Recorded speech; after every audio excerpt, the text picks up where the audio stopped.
How many people here have been baptized or christened? Same thing. Hands up.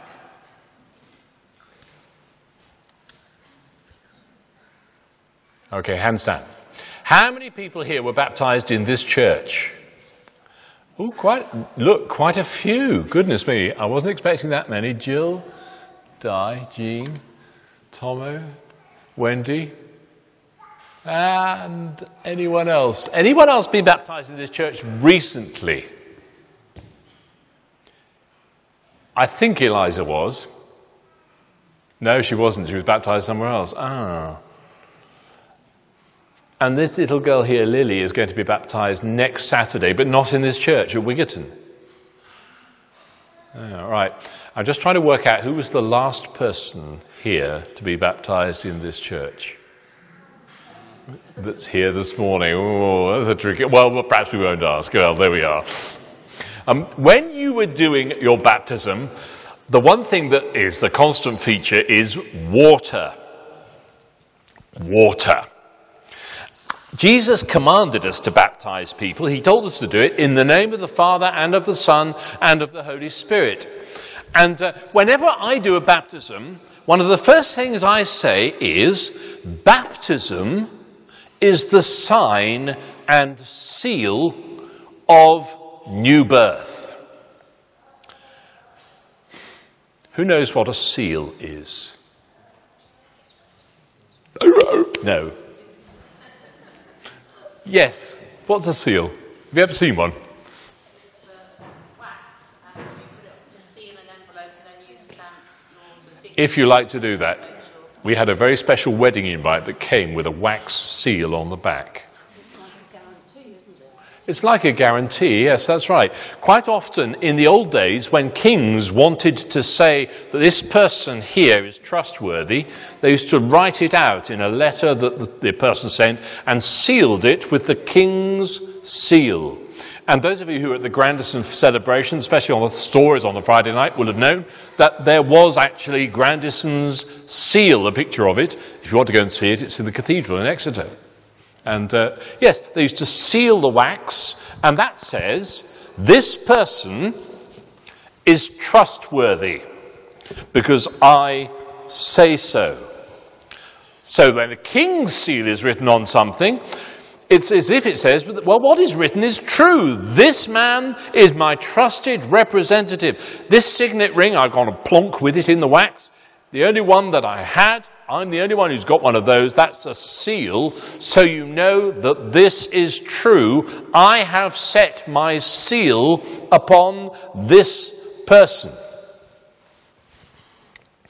Now, in baptism, the seal of new birth is God's verdict on us. This is the amazing thing, isn't it? We need to be reminded of this time and time again. That actually when Jesus was baptized, God set his seal on him.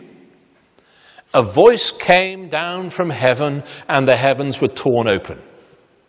I quite often tell my baptism families this. When heaven's torn open, it means simply that you get a glimpse into what God is doing. You know, his plans, his love. And it's great. And actually, when there is a baptism, what happens is that we say that that voice that came down to Jesus comes to us as well. In a secondary sense, as God welcomes us into his family, he says effectively, this is my child, my daughter, my son, my beloved one, in whom I am well pleased. So if you are baptized, that is what God says to you this morning. That is the seal from the King of Kings and the Lord of Lords, bearing his testimony. This is my child, my much loved child. And baptism is the seal which says what the King of Kings says goes. It's true. Ooh, congregation, never doubt that. The sign and seal. What's the sign of baptism? Well, I mean, we could point to all sorts of things. I would probably point to the first baptisms that were performed in rivers. And we have good note of this. In the 3rd and 4th century, there's a big description by somebody called Clement. What a funny name, Clement. By somebody called Clement. Now, can I ask you, what did they wear when they were baptized in the 2nd, 3rd, and 4th centuries? Does anybody know?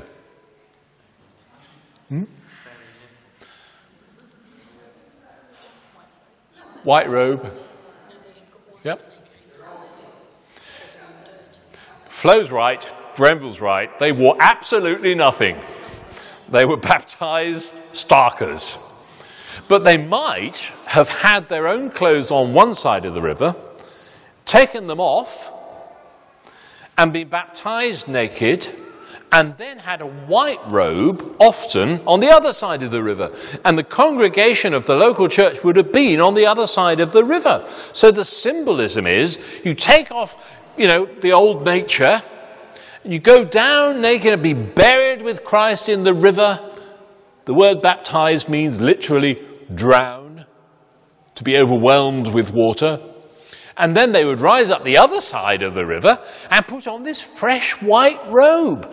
And the sign of that baptism is it points to a lifetime of actually trying to change the old nature. We're encouraged again and again in the Bible to remember our baptism in all sorts of ways.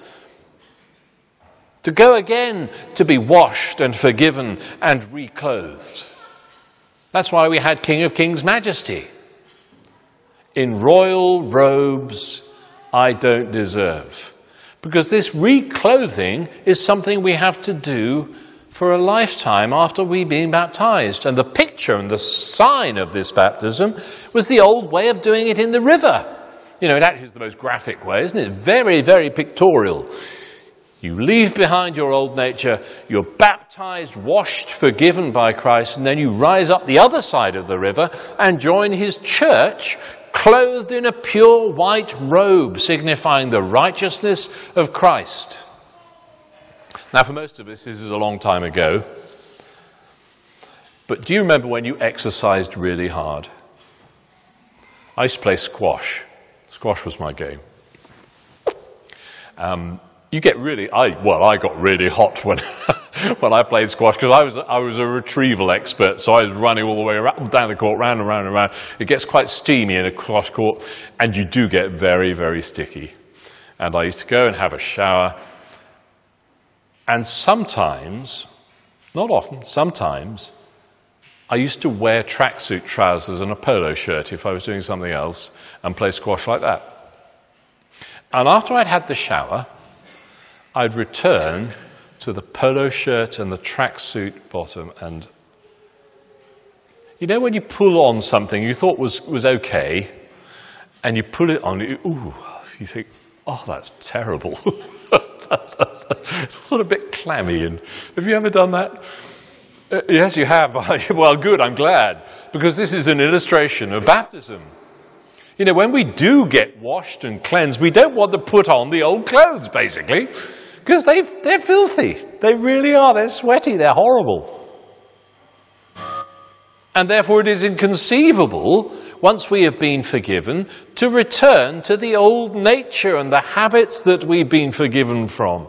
To the selfishness, the greed, the me first, me only, all that sort of stuff. We can't put that back on. That's why Paul tells us, no, there are certain things you've put off, you've taken off. The old nature with all its habits, all those things that he lists. And then he said, clothe yourselves, beloved, chosen ones, with these things: patience, humility, forgiveness, kindness. I can't remember what other things he says. But it was all there, wasn't it? And that's a reminder to us, a sign to us, if you like, that we actually, when we get baptized and washed, we get reclothed. And that this is something we have to do every day. I quite often like to do this first thing in the morning when I put on my clothes. It just reminds me, actually, when I dress, and I think Paul chose that as an illustration because we do that every day. When I dress, I just pray that God would clothe me with compassion and humility and forgiveness today. A sign of baptism.